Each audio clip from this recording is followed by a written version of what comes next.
puede decir el coro que canta una canción que tú conoces, te das cuenta, la canción de Venecia.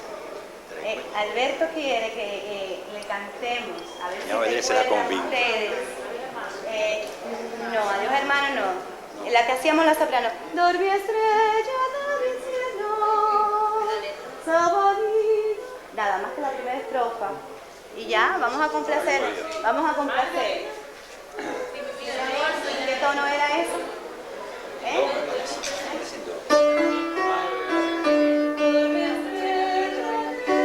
A ver, sono Questa canzone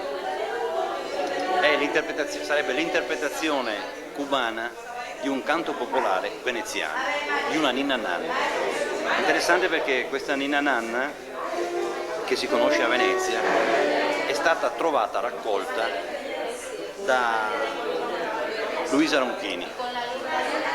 Luisa Ronchini, molto conosciuta a Venezia per il suo lavoro di ricercatrice e di cantante di canti popolari radicati nella sua città, nel suo territorio.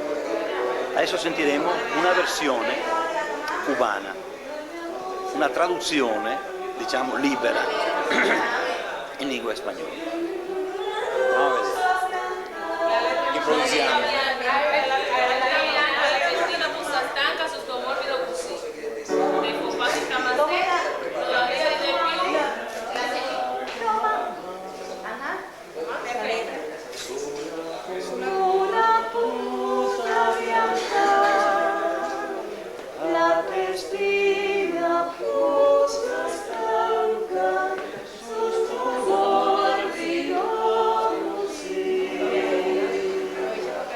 Possiamo gravare?